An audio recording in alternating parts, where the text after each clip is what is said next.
ফরিদপুরের মানুষ যখন অনলাইন প্ল্যাটফর্মে কোনো ব্যবসার কথা চিন্তাও করেনি, তারও অনেক আগে থেকেই দেয়ালে পোস্টার টানিয়ে নিজের হাতের তৈরি খাবার বিক্রি করতেন ফরিদপুরের লাকি ইসলাম।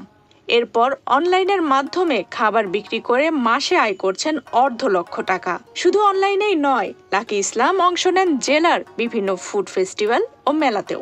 স্টল নিয়ে বিক্রি করেন বিভিন্ন ধরনের পিঠাপুলি। তবে সংসারের অভাব অনটনের জন্য নয়, সম্পূর্ণ শখ ও নিজে স্বাবলম্বী হওয়ার জন্যই এই ব্যবসা করেন তিনি।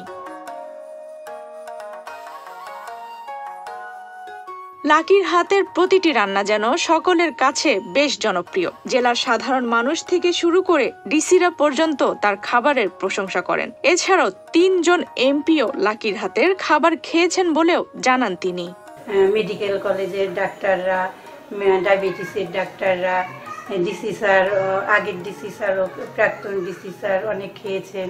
মোটামুটি সবাই রান্না খুব ভালো খান এবং সবচেয়ে বড় কথা, আমার রান্না 3 জন মন্ত্রী খেয়েছেন। বিয়ের আগে তেমন রান্না বান্না করতে জানতেন না, যা শিখেছেন পুরোটাই শাশুড়ির হাতে। তার কাছে শেখার পর শুরুতে রান্না করে বন্ধু বান্ধব, আত্মীয় স্বজনদের খাওয়াতেন বলে জানান এই নারী উদ্যোক্তা।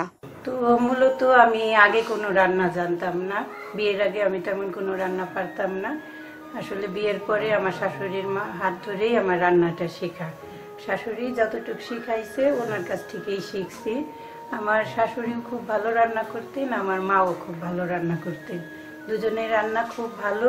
তো আমি যখন রান্নাটা শিখছি তখন আমার আত্মীয় স্বজন, আমার ভাই বোন, আমার এলাকাবাসী, আমার ফ্রেন্ডরা, আমার শ্বশুরবাড়ির লোকজনরা সবাই খুব পছন্দ করতো। আমি যেই রান্নাটাই করতাম সবাই খুব পছন্দ করতো। লাকি ইসলামের শ্বশুরবাড়ির সবাই চাকরিজীবী। তার শ্বশুরও চাইতেন লাকি ইসলামও কিছু করুক, তবে চাকরি করাটা লাকির কাছে একঘেয়েমি মনে হতো। সেখান থেকেই নিজে কিছু করার চিন্তা করেন। এরপর শ্বশুরের অনুপ্রেরণায় তিনি শুরু করেন তার এই খাবারের ব্যবসা।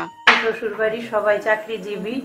আমার শ্বশুর চাইতেন যে আমিও কিছু করি, কিন্তু আমার সবসময় বাইরে যে চাকরি করা একঘেয়েমি, এটা আমার ভালো লাগতো না।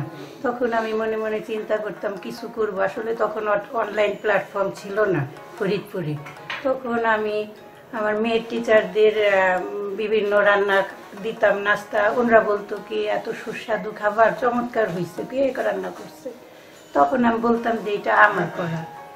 এইখান থেকেই আসলে আস্তে আস্তে শুরু। শ্বশুরেরও অনুপ্রেরণা, কিছু করো, সব মিলে এই রান্নায় আসা।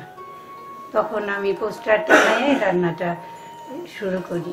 শ্বশুরের পরামর্শ মোতাবেক তিনি শহরের বিভিন্ন অফিস আদালতে খাবার ডেলিভারির কাজ শুরু করেন। সেজন্য 2014 সালে মাদার টাচ হোম ডেলিভারি নাম দিয়ে কিছু পোস্টার ছাপিয়ে শহরের বিভিন্ন অফিস আদালত ও মহল্লার দেয়ালে দেয়ালে টানিয়ে দেন।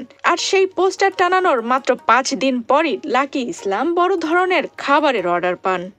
আমি একটা অনেক বড় অর্ডার পাইছিলাম মেডিকেল কলেজের স্টুডেন্টের কাছ থেকে। ওর একটা আছে কোচিং সেন্টার, ওইখান থেকে আমি 24,000 টাকার একটা অর্ডার পেয়েছিলাম চাইনিজ টাইপের খাবারের। নিজের তৈরি খাবারের সকল খরচ বাদ দিয়ে প্রতি মাসে লাকি ইসলাম আয় করেন 40 থেকে 50,000 টাকা। করোনাকালীন সময়ে যেখানে অনেকেই চাকরি বাকরি ও ব্যবসা ফেলে ঘরে বসে গিয়েছিলেন, তখন লাকি ইসলামের ব্যবসা খুব ভালো চলছিল বলেও জানান এই সফল নারী উদ্যোক্তা।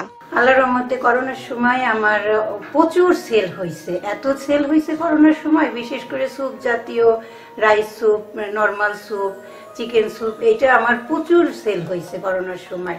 আর নর্মালি আমার প্রতি মাসে 20, 30, 40, 50, মাঝে মধ্যে লাখেও যায়। আফসানা রিপা, বাংলাদেশ প্রতিদিন।